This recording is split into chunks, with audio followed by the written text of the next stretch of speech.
Привет! Когда-то, когда я был молодым, когда динозавры еще ходили по земле, я наткнулся на одну замечательную игру – Fallout Shelter.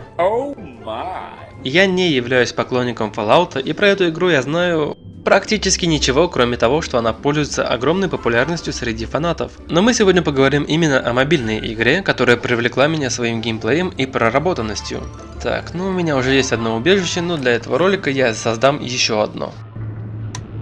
Суть игры. У тебя есть своя база и определенное количество людей.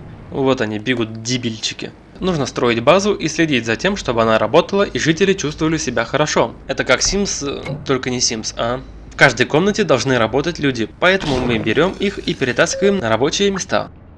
Каждая комната имеет свое значение в виде буквы, и если вначале оно не слишком важно, то в будущем тебе придется за этим следить, чтобы персонажи, имеющие предрасположенность к определенному роду деятельности, работали на соответствующих местах.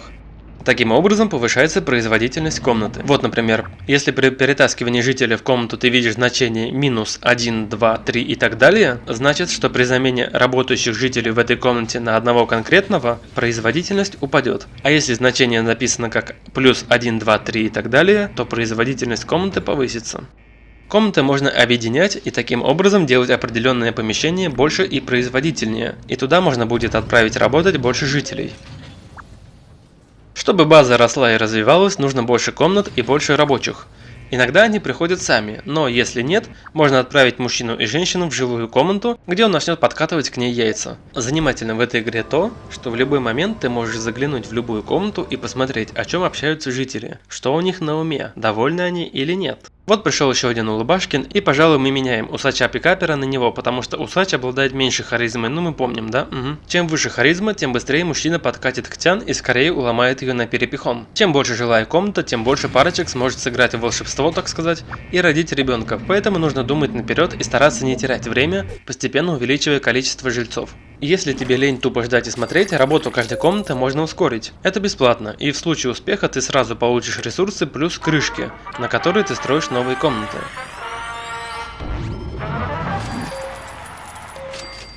Выполняя задания в игре, можно получать всякие ништяки разной степени полезности.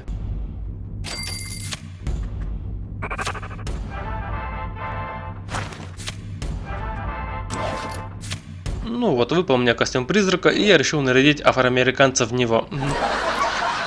Не вижу ничего смешного. Ух, какая фифа, заходи, красоточка. Сразу же отправляем ее на лежачую работу, если вы понимаете, о чем я. Ну что, какие у тебя планы на оставшуюся жизнь? Шанс происшествия.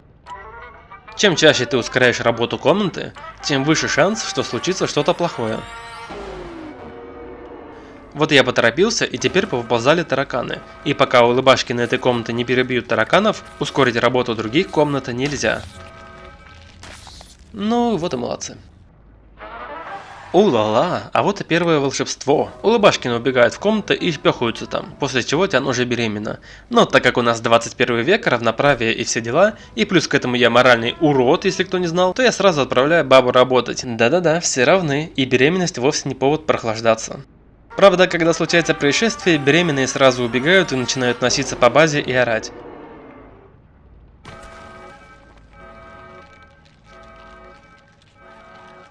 Но если один улыбашкин не справляется с бедой, всегда можно притащить кого-то на подмогу. После того, как все наладится, они сами вернутся на свои рабочие места, что весьма удобно. Тут я вырежу для вас пару лет игры, если вы не против. Беременяшки уже понавыпускали детей, и теперь снова придется ждать, пока пиздюки вырастут. И это не слишком интересно на самом деле. Да, в начале игра не особо пестрит событиями, поэтому я и советую как можно быстрее озаботиться тем, чтобы как можно больше девушек забеременело. Больше людей, больше работы, больше комнат. Ой, вы только посмотрите. Когда я вырасту, пойду исследовать пустошь. Какая милота. Нет, скорее всего ты будешь всю жизнь крутить вентиль водоснабжения или откинешься от радиации, но неважно. Каждая комната очень важна. В медпункте, например, можно вырабатывать лечилки, в лаборатории антирадин. И то, и другое очень пригодится в будущем, так что тянуть не стоит.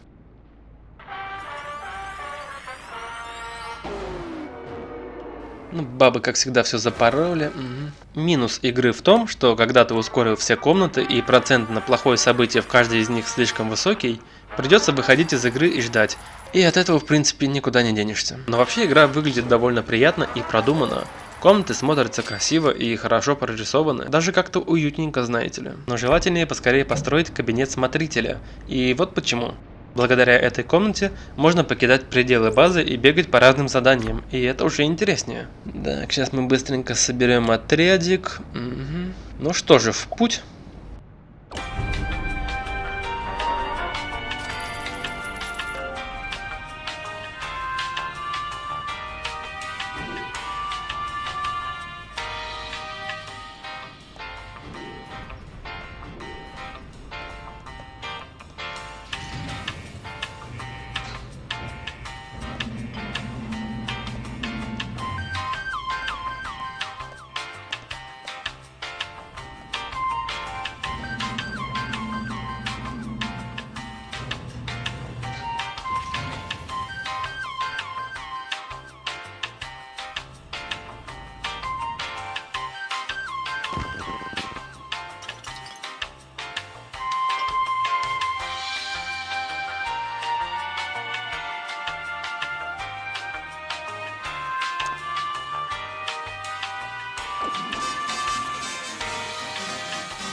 Миссии зачастую выглядят вот так. Есть дом, его надо пройти, чтобы набрать ресурсов, желательно не сдохнуть и выполнить само задание, из-за которого ты сюда и приперся. Если не считать медлительность и затянутость, иногда бывает очень даже интересно. Такие задания — это отличный способ скоротать время, набрать нужных крышечек, одежды и прочих ништяков.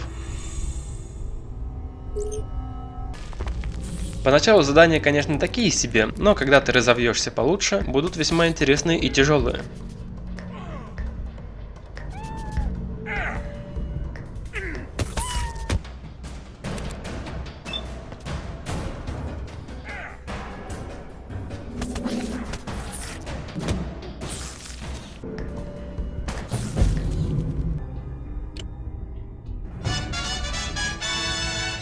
Ядеркола – это донатная валюта. Да, без доната играть можно, но в таком случае придется тебе ждать, пока жители вернутся из пустоши или добегут до задания. Вообще тут есть еще очень много комнат и много места чем позаниматься, но я не хочу затягивать ролик слишком сильно. Кому интересно, тот зайдет и попробует. Так, пойти на другие задания я пока что не могу, потому что персонажи слабоваты. Но давайте я зайду на свою старую базу и продолжим уже там. Ну вот, как вы видите, у меня здесь все в порядке, но хочу вас предупредить. Чем больше база, тем больше контроля от тебя требуется. Тараканы и прочая дрянь здесь уже опаснее, радиация душит, ресурсов становится больше, и уследить за всем этим не так-то просто. Когда-то давно я смог дойти практически до всех комнат, но в итоге забросил игру, потому что слишком много экшена, я извиняюсь. То крысы, то мародеры, хилок не хватает, крышек мало, жители мрут как мухи, и порой голова кругом шла о событиях, которые надо проконтролировать. Ну давайте быстренько сходим еще на последнее заданице.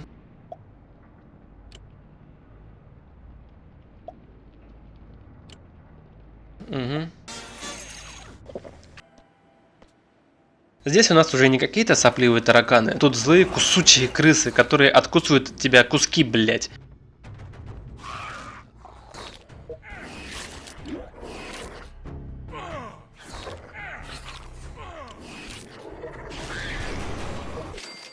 Кроме того, в некоторых заданиях начинаются диалоги, и можно влиять на исход событий, выбирая варианты ответа.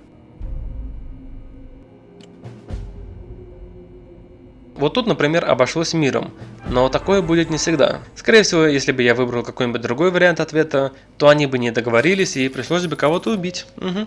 Кстати, забавно, что улыбашкины улыбаются даже во время сражений. Вот они убивают друг друга, а сами улыбятся. Это такая фишка игры, ага.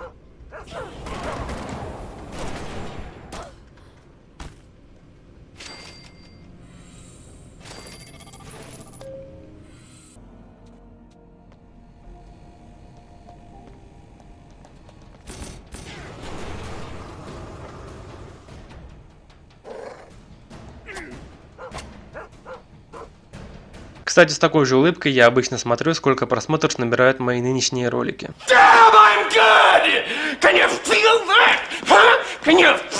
Ну что тут сказать в итоге? Игруха класс, всем рекомендую. А если ты не хочешь часами и днями ожидать, пока жители куда-то дойдут или сбросится шанс на дурные события, то ты, конечно, не смей эту инфу никому засучить, но я тебе расскажу лайфхак. Смотри, отключаешь интернет, сворачиваешь игру, заходишь в настройки телефона, выбираешь дату и время и меня...